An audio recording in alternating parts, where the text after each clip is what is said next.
माननीय सभापति जी, मैं आपके माध्यम से माननीय मंत्री जी से निवेदन करना चाहता हूं, क्योंकि काफ़ी बात तो राज्यपाल अभिभाषण के दौरान और 3-4 दिन पहले जब बजट पे चर्चा हुई उसमें काफ़ी बातें हमने आपको आपके संज्ञान में भी लाई थी और जो कमियां हैं वो भी बताई थी। मेरा आपसे निवेदन है 3-4 चीज़ों का इसमें। सबसे पहले तो जो आपकी बजट की 2025 और 26 की, ये तो आया है, अगले साल बात कर लेंगे सर। 25-26 में कुछ महत्वपूर्ण बिंदु आपने कहे थे, जिसकी कितनी तो उसकी पालना हुई है, कहाँ कमियां रही है और क्या उसमें ज़रूरी है जो हो सकती है, मैं वो आपके संज्ञान में लाना चाहता हूँ।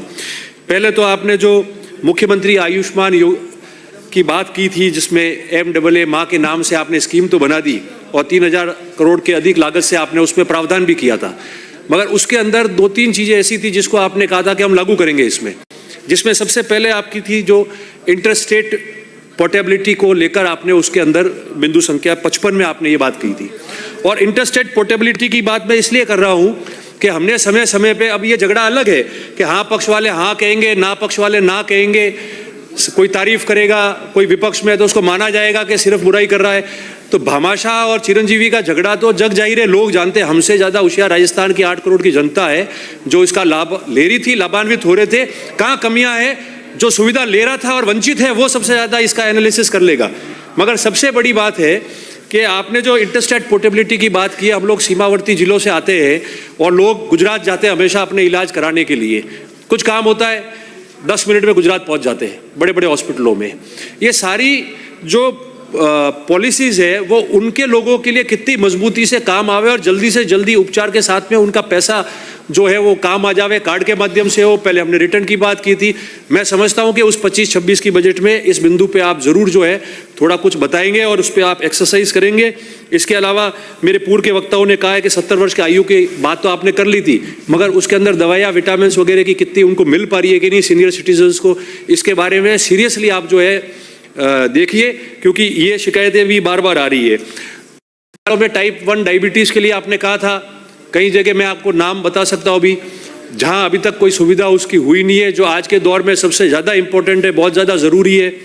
इसके अलावा आपने CSC पर digital x-ray, CB NAAT, Truenat, इन सब की बातें आपने कही थी, मगर कहीं तो हुई होगी, काफ़ी जगह नहीं हुई है। जहाँ हुई है तो जब तक इनके पद नहीं भरे जाएंगे, प्रोफेशनल आदमी जो इन सब चीज़ों को चला सके और हम काम में ले सके, अगर उनके वहाँ पद नहीं भरेगे, नहीं हुए तो घोषणाएं भी रह गई है।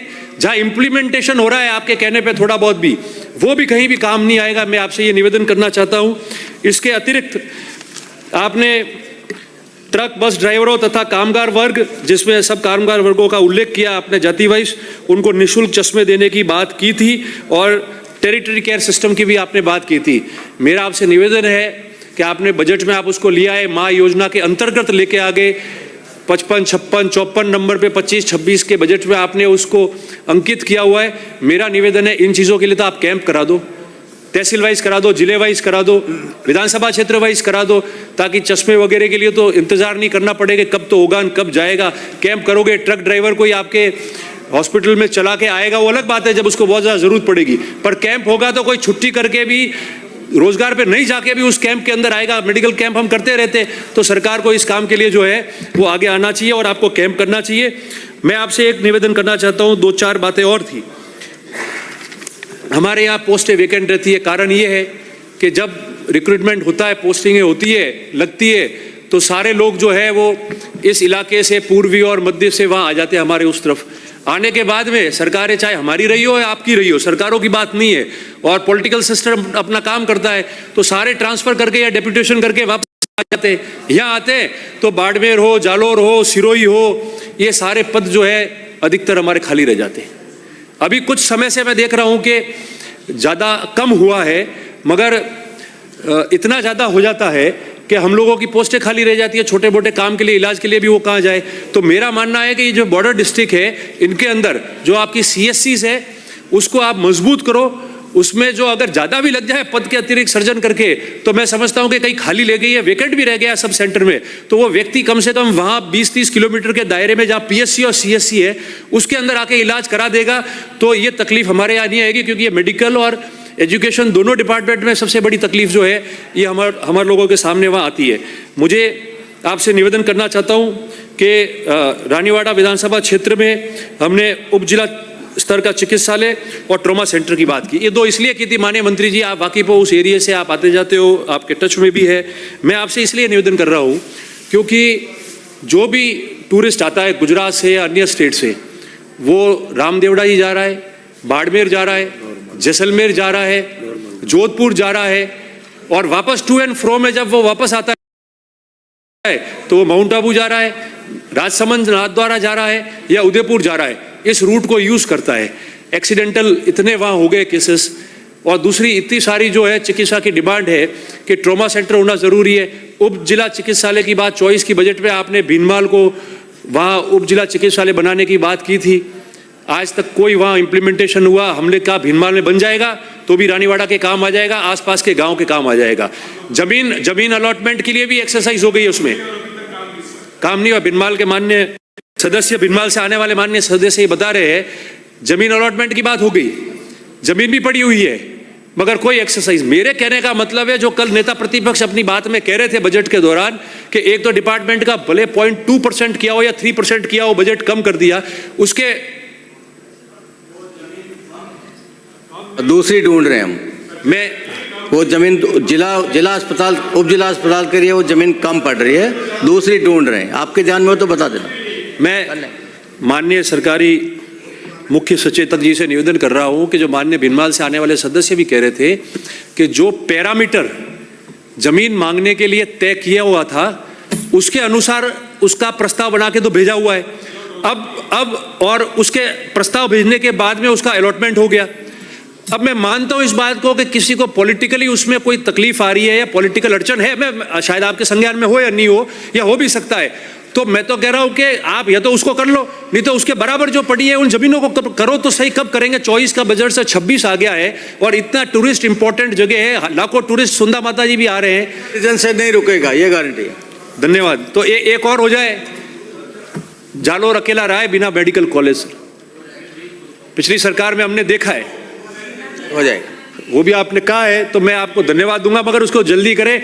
अलॉट हुई जमीन वगैरह सब कार्रवाई हो गई थी, रुक गई, कमियां रही।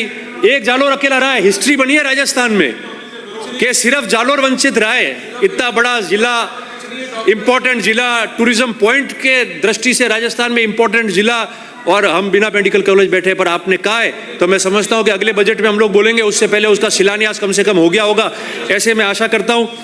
उसके अलावा हमने जो छात्र ये नीट वगैरह की तैयारी कर रहे हैं, जो कोचिंग के लिए बाहर नहीं जा सकते, जिनकी पॉकेट इनको अलाउ नहीं करती है, फाइनेंशियल उनका बैकग्राउंड मजबूत नहीं होता है, तो कम से कम एक माननीय मंत्री जी इसमें कुछ आप नई योजना लाओ कि छोटी मोटी कोचिंग कोई करना चाहे, हॉस्पिटल के पास में कोई रूम हो जिसमें डिजिटल क्लासरूम्स बन सके, और उसके अंदर एमएलए लेड से हम लोग जो है वो उनको डिजिटल क्लासरूम के लिए जो भी इनको इंफ्रास्ट्रक्चर की जरूरत है वो एमएलए एमपी लेड से मिल जाए, ऐसा प्रावधान करो तो छोटा मोटा काम जो है वो लोग बच्चे वहां पढ़ के अपनी जो है वो काम पूरे कर सके। इसके अलावा अंत में सिर्फ 2 निवेदन मैं आपको करना चाहता हूं कि एक तो, अरे बैठे बैठे नहीं बोले माननीय सदस्य रोहित जी।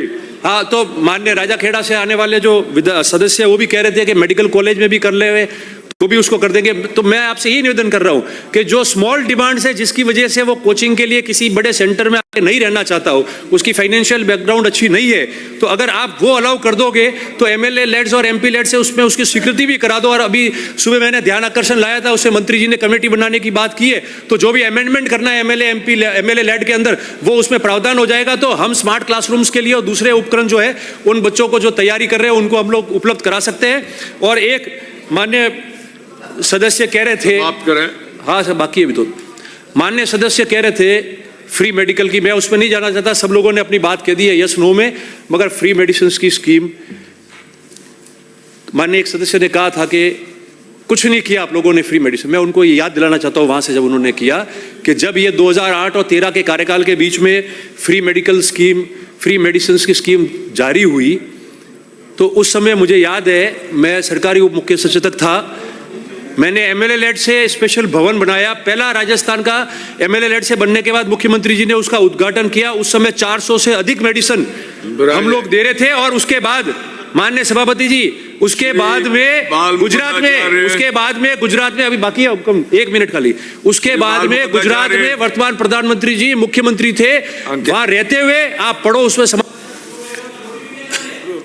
धन्यवाद सभापति महोदय। मैं एकदम 10 आपने मिनट। मुझे मांग संख्या 27 चिकित्सा एवं स्वास्थ्य तथा मांग संख्या तुमको तो 8 मिनट 28 में बैठा दिया। चिकित्सा शिक्षा पर अपने विचार व्यक्त करने का अवसर प्रदान किया। इसके लिए मैं आपका हृदय से बहुत बहुत धन्यवाद करता हूं। वक्ता बहुत है आज। माननीय सभापति महोदय, हमारी सरकार जन कल्याण, संवेदनशील प्रशासन एवं सुशासन की भावना के साथ प्रदेश की आम जनता को सुलभ, सस्ती, गुणवत्तापूर्ण स्वास्थ्य सेवाएं उपलब्ध कराने हेतु निरंतर प्रतिबद्ध है। मैं माननीय मंत्री महोदय, मुख्यमंत्री महोदय भजनलाल शर्मा साहब का आभार व्यक्त करता हूं कि पिछले बजट में उन्होंने मेरी विधानसभा हवामहल जयसिंहपुरा खोर की चिकित्सा सुविधा हेतु सैटेलाइट अस्पताल दिया। उसके लिए मैं बहुत बहुत आभार करता हूं। आज़ादी के बाद से लगातार ये मांग थी। लगभग 1.5 लाख की संख्या की आबादी उस क्षेत्र में रहती है और वहाँ अस्पताल की आवश्यकता थी, जिसको सुशासन और भारतीय जनता पार्टी की सरकार आने के बाद मुख्यमंत्री महोदय से मांग की गई और उसको पूरा किया। उसके लिए मैं बहुत धन्यवाद देता हूँ। माननीय सभापति महोदय, पहला सुख निरोगी काया, यही हमारी स्वास्थ्य नीति के मूल प्रेरणा है। इसी दृष्टि से वित्तीय